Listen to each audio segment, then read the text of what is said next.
सुवर्णपुर का वैभव। बहुत समय पहले की बात है। पहाड़ों और नदियों के बीच बसा एक सुंदर राज्य था, सुवर्णपुर। यह राज्य अपने सोने चांदी, ऊंचे महलों और हरे भरे बागों के लिए प्रसिद्ध था। दूर दूर से लोग सुवर्णपुर को देखने आते थे। इस राज्य की शासिका थीं रानी वैदेही। रानी अत्यंत सुंदर थीं। उनके वस्त्र रेशम के होते, गहनों की चमक दूर से दिखाई देती। महल में हर सुविधा मौजूद थी। लेकिन इन सब के बावजूद रानी के चेहरे पर सुकून नहीं था। रानी का स्वभाव। रानी वैदेही बुद्धिमान थीं, पर उनके स्वभाव में अहंकार आ गया था। उन्हें लगता था कि उनका निर्णय ही अंतिम है। उनकी बुद्धि सबसे श्रेष्ठ है। उनके बिना राज्य कुछ नहीं। दरबार में मंत्री डरते थे। सेवक चुप रहते थे। जनता रानी से दूरी बनाकर रखती थी। रानी को यह सब सामान्य लगता था। बगीचे की दुनिया। महल के पीछे एक विशाल बगीचा था। वहां रंग-बिरंगे फूल, ऊंचे पेड़ और साफ झील थी। हर सुबह सैकड़ों चिड़िया वहां आतीं। रानी रोज खिड़की से बगीचा देखती थीं, पर चिड़ियों की आवाज उन्हें व्यर्थ लगती। एक दिन उन्होंने कहा, इतनी आवाज क्यों होती है यहाँ? ये चिड़िया शांति भंग करती हैं। सेवक सिर झुकाकर रह गए। नन्ही चिड़िया का आगमन। एक सुबह एक छोटी सी भूरी चिड़िया बगीचे में आई। न उसके पंख चमकदार थे, न उसकी आवाज तेज। लेकिन वह हर सुबह उसी पेड़ पर बैठकर मधुर स्वर में गुनगुनाती। रानी ने पहली बार उसे ध्यान से देखा। यह चिड़िया रोज क्यों आती है? रानी ने पूछा। सेवक बोले, महारानी, यह साधारण चिड़िया है। पहली टकराहट। कुछ दिनों बाद रानी का मन खराब था। उन्होंने चिड़िया की ओर देखकर कहा, इस चिड़िया को भगा दो। इसकी आवाज मुझे पसंद नहीं। सेवक दौड़े, लेकिन चिड़िया उड़कर थोड़ी दूर गई और फिर लौट आई। यह देखकर रानी चकित रह गईं। चिड़िया की पहली बात। अगली सुबह चिड़िया फिर आई। इस बार उसने साहस करके कहा, महारानी, क्या मैं आपसे कुछ कह सकती हूँ? रानी हैरान रह गईं। एक चिड़िया मुझसे बात कर रही है? अहंकार से बोली। कहो। चिड़िया बोली, आपके पास सब कुछ है, फिर भी आप प्रसन्न क्यों नहीं रहती? रानी का क्रोध। रानी का चेहरा लाल हो गया। तुम मुझे जीवन सिखाओगी? एक छोटी चिड़िया मुझे सवाल करेगी? उन्होंने सेवकों को डांटा। लेकिन चिड़िया शांत रही। उसने कहा, मैंने केवल देखा है, महारानी। चिड़िया का जीवन। रानी ने पूछा, तुम्हारे पास क्या है? चिड़िया बोली, मेरे पास बस ये खुले आसमान, आज का दाना और गाने की आजादी। फिर भी मैं संतुष्ट हूं। रानी की बेचैनी। उस दिन रानी देर तक सो न सकीं।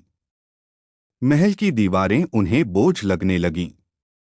उन्होंने सोचा, मेरे पास इतना सब है, फिर भी मन खाली क्यों है?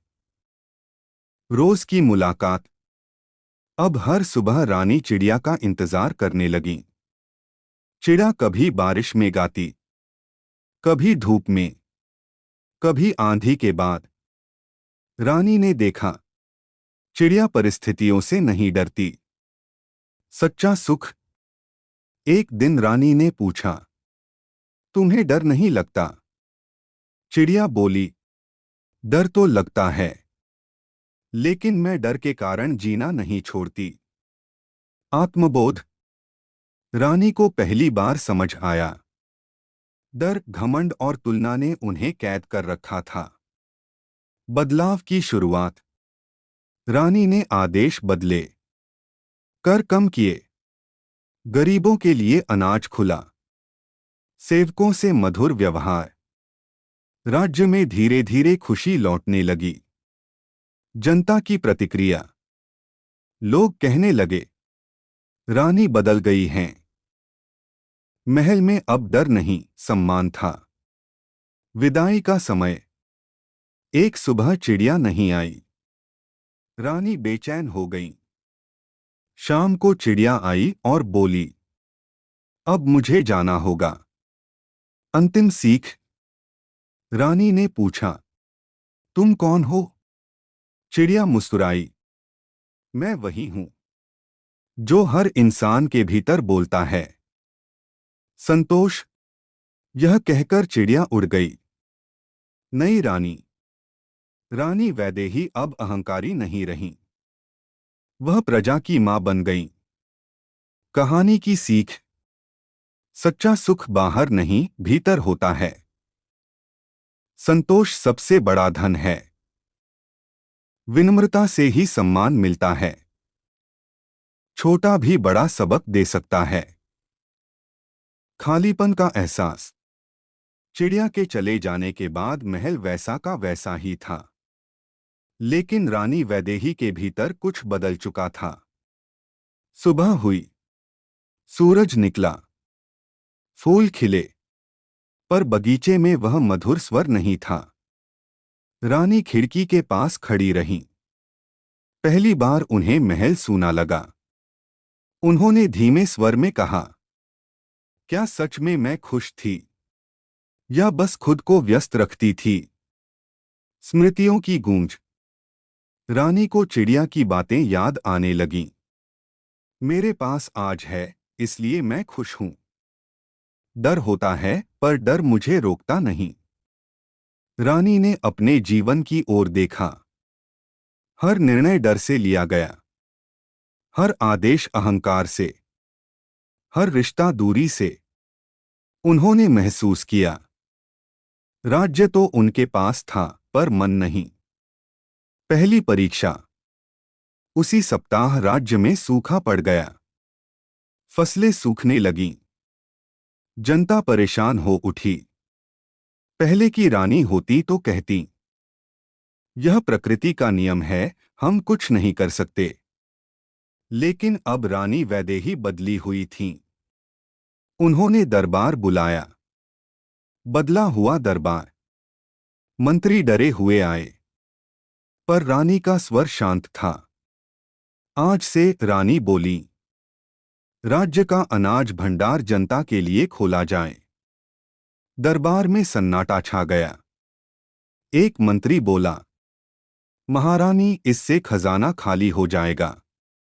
रानी मुस्कुराई, अगर प्रजा नहीं बचेगी तो खजाना किसके लिए? जनता की आंखें।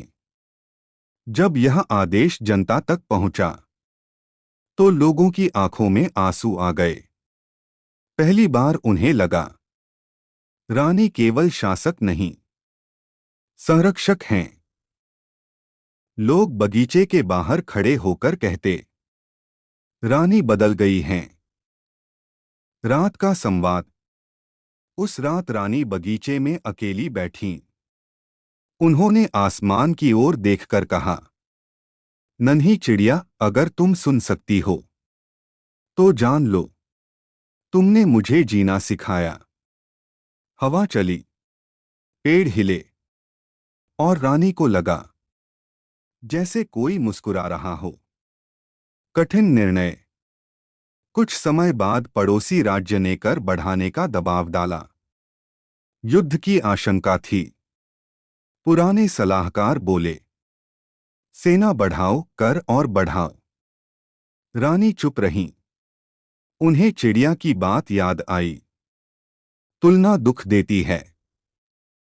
नया मार्ग। रानी ने निर्णय लिया, पड़ोसी राज्य से संवाद, व्यापार समझौता, युद्ध नहीं, समाधान। लोगों को आश्चर्य हुआ, लेकिन कुछ महीनों में राज्य में शांति और समृद्धि बढ़ गई। बच्चों का प्रश्न। एक दिन कुछ बच्चे महल आए।